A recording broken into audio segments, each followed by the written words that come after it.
Hey everyone, so today's review is going to be on the new foundations from The Ordinary. I'm sure a lot of you have heard of The Ordinary. They're actually a really affordable skincare line. Their products typically range anywhere from $4 to like $12, and it's more science-based skincare. They like backing up their products with a lot of research, a lot of ingredients that they're very passionate about.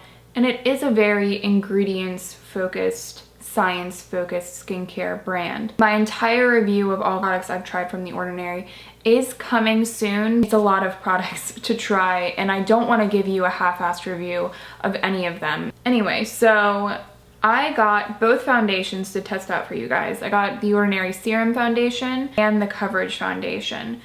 Both of them, I'm pretty sure, come in about 20 shades, which is really excellent. To get so many shades from a skincare line, that is just dabbling into makeup, I think that's amazing. It kind of blows my mind, honestly, that they came out with so many shades, and I do think it's really important.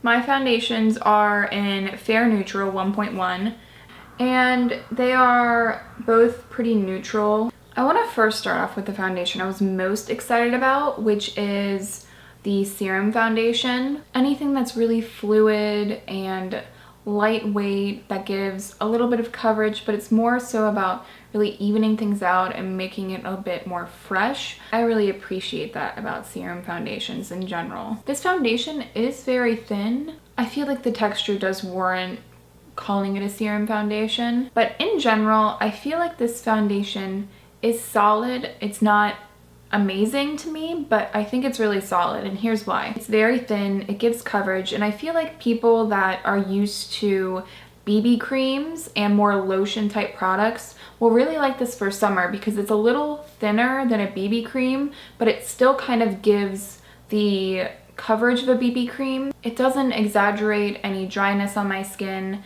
and I think this is definitely a foundation geared towards normal to dry skin. I can definitely feel it on my skin though, which is something that a lot of serum foundations, you don't feel it on the skin. It kind of feels like a tinted moisturizer on the face. I would set it down, which is a slight drawback of the product. I don't really like setting my foundations, especially because I have dry skin. I think this is a perfect everyday foundation though. I did find that it kind of collected around my nose a little bit, which typically if a foundation is going to look kind of wonky, it is going to be in that area for me. If you like BB creams but you want something a little bit more fluid, I would go with this one. Now this is a dupe for a foundation that I recently tried out, which is the Perricone MD Serum Foundation. They call it their No Foundation foundation, and I actually prefer the Ordinary one much more. I actually returned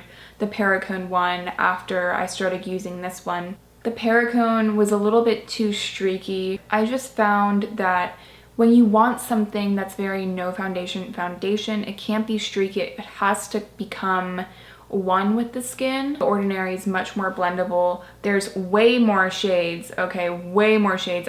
I just tried the Perricone because they came out with a fair shade and I've been wanting to try it. The formula itself is much more long wearing and I think it holds up a lot better. So if you've been wanting to try that one, I would go with this one instead. And of course, it's so cost effective. These foundations are so cheap for the quality, which is a very common theme in The Ordinary's products. It's kind of amazing, the price point for the products. The formulas, even though they are very, cut and dry, no frills, can be really, really effective. But the product I was most impressed by was actually their Coverage Foundation. It's what I'm wearing today. It is a very, very beautiful foundation. Again, I have dry skin. I feel like this could definitely work well for other skin types though. This has a medium coverage, and I find that this just looks so beautiful and again fresh on the skin while having a very, very solid medium coverage. It's hard to formulate a product with a lot of coverage that is very cheap that also looks like skin. I have to honestly say I think this is one of the best affordable foundations I've ever tried.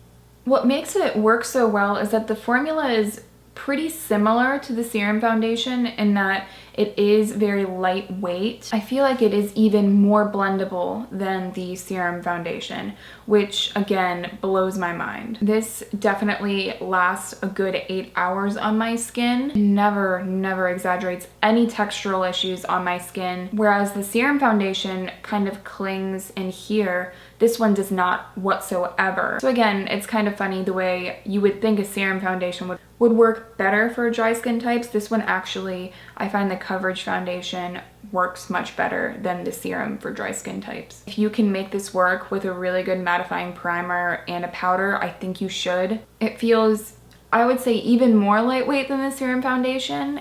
And overall, what I look for in a foundation with a little bit more coverage is just that it looks fresh, that it can still look like skin. I love when I can find a product that will offer a little bit more coverage while not sacrificing the integrity of the face and without making anything look too heavy or too powdery. I think with the Coverage foundation, you have to be careful because even though I do really love and prefer using it with a sponge, you can kind of pick up the coverage. It's not like the foundation is drying down and then picking itself up and looking patchy.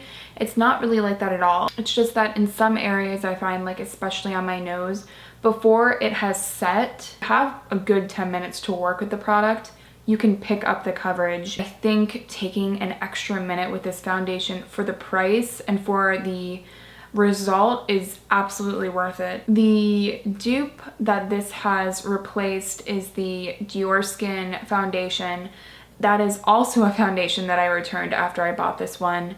I do not discriminate. If a foundation is expensive but it's really good, I'm gonna buy it. But this one, I mean, it's just better in my opinion. The Dior smells very heavily of alcohol, which is a reason that it kind of turned me off. The finish is beautiful though, but I find that this Coverage foundation looks even more like skin and blends in even better than the Dior. I think the Dior is gorgeous and really beautiful, especially if you have combination skin. The Dior is a very natural finish, and I find that this one is just slightly fresher. So now for the bad news, I'm pretty sure that The Ordinary cannot even keep up with how much the product is being ordered at the moment. I ordered them a week after they launched and it took me a month to get them. Also, The Ordinary does not have the best customer service in my opinion.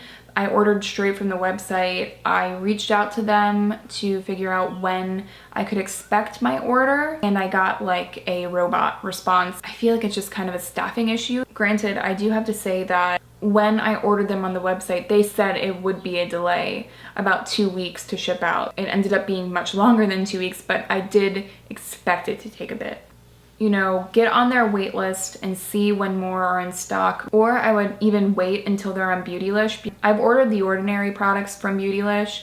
It got here so quick. There were a lot of pamphlets with really helpful information. Right, so I hope this review was helpful for you guys. I do love a lot of really expensive makeup, but again, I do not discriminate, and these foundations have really wowed me, especially the Coverage foundation. Please subscribe if this video was helpful. That really means a lot to me. It definitely gives me feedback that I know you guys are watching and enjoying the videos I have coming out. And I will see you in the next one.